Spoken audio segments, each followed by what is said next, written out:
जब तुम YouTube पे वीडियो देखते हो या WhatsApp पे मैसेज करते हो तो मोस्ट ऑफ द डेवलपर्स को लगता है कि डाटा यहाँ पर एक ही तरीके से ट्रेवल करता है, बट तुम वो डेवलपर नहीं रहोगे ये वीडियो देखने के बाद, because this is episode 5 of backend system design. पहले एक चीज समझो, इंटरनेट पे डाटा सिर्फ एक बड़े चंक में ट्रैवल नहीं करता, इंटरनेट में डाटा छोटे छोटे पीसेस में ट्रैवल करता है, उनको कहते हैं चंक्स। यूट्यूब पे जब तुम वीडियो देखते हो तो वो वीडियो तुम्हारी जहां तक लोड हुई होती है उससे आगे 30 चंक्स तक लोड होती है, उससे ज्यादा लोड नहीं होती, ताकि डाटा तुम्हें यूनिफॉर्मली मिलता रहे और प्रॉपर तरीके से मिलता रहे। अगर वो फुल लोड कर देगा तो तुम्हारा ब्राउजर हैवी हो जाएगा, उसकी रैम मेमोरी बढ़ेगी, उसकी कैशे मेमोरी बढ़ेगी। अब तुम सोचोगे ये पैकेट या चंक्स सही ऑर्डर में कैसे आते हैं, कौन इंश्योर करता है कि ये बिल्कुल अपने एग्जैक्ट ऑर्डर में आएंगे। यहाँ पर रोल आता है टीसीपी और यूडीपी। टीसीपी को सोचो एक कुरियर सर्विस की तरह, तुमने दराज से एक चीज ऑर्डर की, वो टीसीएस ने तुम तक पहुंचा दी, तुमने साइन किया और ऑर्डर रिसीव कर लिया।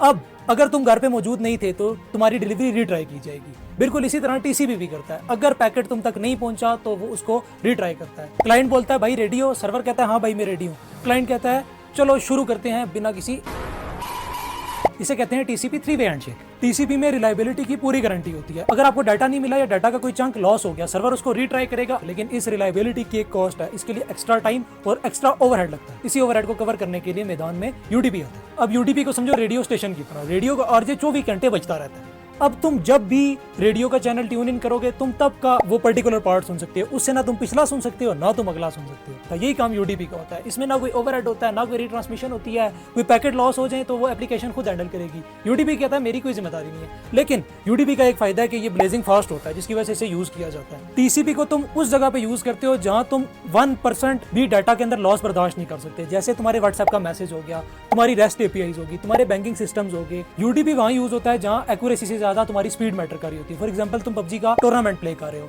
अब टूर्नामेंट में तुम्हें स्पीड ज्यादा चाहिए ताकि तुम्हें रियल टाइम पे डाटा मिल रहा हो, एक दो पैकेट लॉस हो भी जाएंगे तो तुम्हें कोई फर्क नहीं पड़ेगा। अब दूसरी चीज होती है WhatsApp video calls. WhatsApp video calls के अंदर भी यूडीपी यूज हो रहा होता है। इधर लेटेंसी होती है यूडीपी में, ये नहीं होता कि जीरो लेटेंसी होती है, लेकिन latency as compare to TCP बहुत थोड़ी होती है। तो याद रखना, टीसीपी रिलायबिलिटी देता है, स्पीड नहीं देता। यूडीपी स्पीड देता है, रिलायबिलिटी नहीं देता। सिस्टम डिजाइन में बेस्ट चॉइस वही होती है जो तुम्हारे यूज केस के हिसाब से मैच करे। मिलते हैं कल।